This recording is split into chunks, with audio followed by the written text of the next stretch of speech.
everybody! Boom boom! Ayan, kamusta mga ka-59? Welcome back ulit sa aking channel, mga mom, mga sir, san mang dako ng mundo kayo naroon. Saludo po sa inyo. Welcome back mga ka-59 at magbibigyan na naman tayo ng reaksyon mga ka-59, no? Patungkol pa rin dito sa usaping mga wak-wak at dito sa kargador. Kasi mga ka-59 recently, meron lang kasi akong hindi nagustuhan sa mga actually ibang topic na nga dapat hindi na pinag-uusapan si kargador kasi ang mga umiepal ngayon ay yung mga ninang at ninong. Kaya lang, di ba sabi ninyo, sinisira ng mga bashers o ng mga tagahanga kay Ramil yung inyong tinatawag na pinakamamahal, di ba? Bago ko bibigyan ng reaction yung pagbabalahura mo kay Tekporen, pero nahihimik na to mga kapatid, no? Sa kanyang Facebook wall ay hindi na siya nagpaparinig o nagpapasaring. Tumahimik siya. Let's see kung anong binaplano niya. Pero syempre, tayo nag-o-observe, hindi tayo basta-basta lang mananahimik.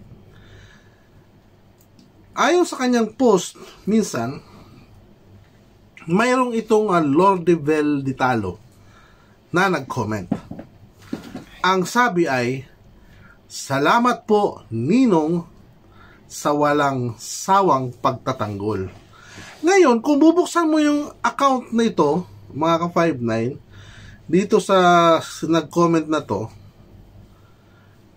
makikita natin dyan yung account na yan ay mayroong 405 friends. And naka-address dyan ay Las Vegas, Nevada. And from North Las Vegas, Nevada. Yun po yung naka-address. Ngayon, kung fake man itong account ni Dave o kung sino man ang gumagawa nito o kung talagang siya ito, ay talagang nagko-comment pa siya. Pero hindi lang kasi yan ang comment niya mga ka-59. Okay lang yung ganyang comment, pero hindi lang kasi yan ang comment niya mga ka-59.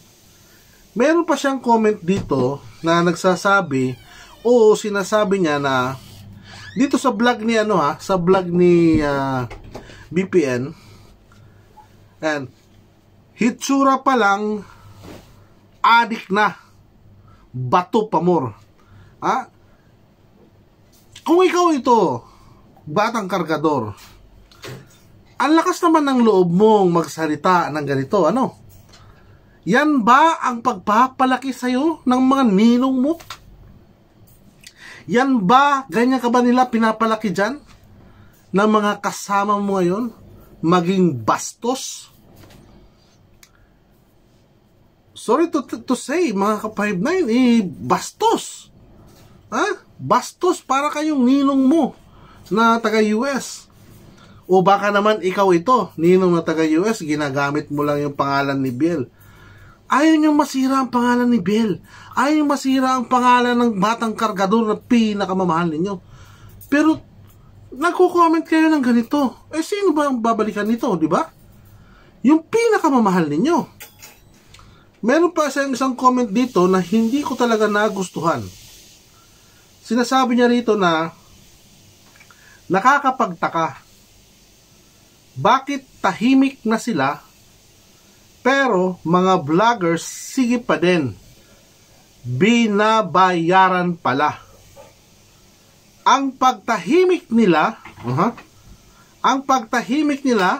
katumbas ng talo sila. Sino ba ang tumahimik? Di ba tumahimik na yung mga manalastas? Hindi na sila pinag-uusapan. At ang sabi nga ni Tech Jun sa kanyang last live, na kung ano man ang mangyari, mayroong kailangan sagutin, at dito magkakalabasan mga ka-59, lalo magiging kawawa ang inyong pinakamamahal na kargador. Ikaw ba ito? Batang kargador? Ikaw ba itong nagko-comment ng ganito? Kasi nung pinakita mo doon sa last live mo with Tech Jun, hindi ito yung account mo. Meron itong artist, ilan ba ang friends ito? Meron itong 405 friends. Samantalang yung pinakita mo noon sa live ni with Tech June, nung nagbebenta kayo ng mga merchandise ninyo, ay meron ka na ang 406. At hindi ito yung picture profile doon, mga ka-59, diba? Ito yung saan na ba yun? Okay. Dito sa isang screenshot na to, mga ka-59, makikita natin dyan na meron siyang 406 na friends. At sabi nga niya, 406 lang ang friends ko dito. Pero bakit dito sa nagko-comment na ito ay merong 405 na friends? Ano yun, nabawas ng isa? At saka kung makikita mo, iba yung picture profile. Ngayon, ang tanong ko dito, mga ka-59, kahit sino pa man siya, kahit sino pa man yang si Dave man yang nagsasalita na yan, o gawa-gawa man lang yan, ang usapan dito is ginagamit ninyo yung pangalan ni Dave. Ginagamit ninyo yung pangalan ni Batang Kargador dito, mga ka-59. Dinadrag ninyo para magkaroon ng masamang comment. Bakit napapayagan mo ito, SM? Bakit napapayagan mo ito, F? Bakit napapayagan yung may mga ganitong lumalabas na nagko-comment sa post mo, SM, na ganito ang pangalan? Siya ba talaga ito? Ganito na ba talaga kabastos ang taong ito? Ganito na ba kabastos ang batang ito na pinagmamalaki noon? Ganito na ba kabastos yung pinakamamahal ninyo? Ganyan ba ang pagpapalaki sa iyo dyan sa sinamahan mo ngayon? Ha, Batang Kargador? Ganyan ka ba pinalaki ng mga kasama mo ngayon? Ang turuan ka ng kawalang asal? Kabastusan? Mag-comment ka lang, may masabi ka lang? Kung ikaw yan, ha? Ngayon, kung hindi naman ikaw yan, bakit hinahayaan mong gamitin ka? Bakit hinahayaan mong gamitin ang pangalan mo?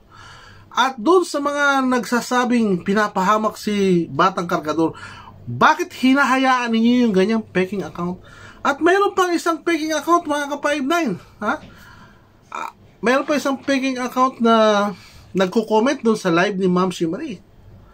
Anong mabuko ni Ma'am si Marie ay tumahimik. Gamit din ang mukha ni Batang Kargador. Ngayon, eto kayo? Sino kayo para magsalita na pinapahamak yung Batang Kargador na pinakamamahal ninyo? Ay di ba kayo? Kayo ang nagpapahamak.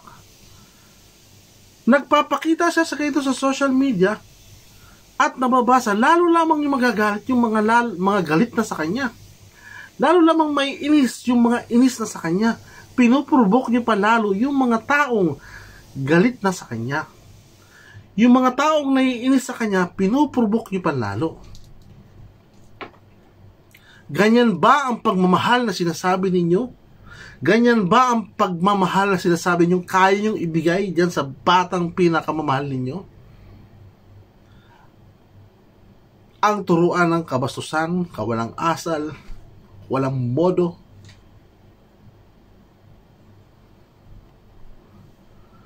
Mga ka-59, dito makikita natin kung gaano kawalang hiya ang mga taong kumupkup sa batang yan. Kung gaano kabastos, kabalasubas, kawalang modo ang mga taong kumupkup sa batang yan. Di ba nga, may merchandise ka na sana? Kaya lang, ang bilis ng pagbabago ng isip mo, May 10. Nag-live kayo para sa inyong merchandise. And then suddenly, 27, boom. Wala ka na. Sana lang mahalin ka nila. Pero sa pinapakita nila ngayon, hindi ka nila kayang mahalin. Maniwala ka sa akin. Kung napapanood mo man ako ngayon, Batang Kargador, hindi ka nila kayang mahalin. Etong mga taong nakapaligid sa'yo, eto ang lalong sisira sa'yo. Etong mga taong nakapaligid sa'yo na nagsasabing mahal ka niya, mahal ka nila, lalong magpapahamak sa'yo. For example na lang, kung hindi man ikaw ito. Pero kung ikaw man yan, ay bastos ka. Pero kung hindi man ikaw ito, pinapahamak ka nila. Maraming salamat po mga ka-59. Hanggang dito na lang muna ang ating reaction video. Hanggang sa susunod na video mga ka-59. Maraming salamat po sa patuloy na pagtangkilik niyo po sa aking munting tahanan. Mga ma'am, mga sir, saan mang dako ng mundo kayo naroon, saludo po ko sa inyo. Ingat tayo mga ka-59 at huwag kakalimutan magpasalamat sa araw-araw na buhay na binibigay ng dakilang lumikha. Maraming salamat po. Boom! Ingat po tayo.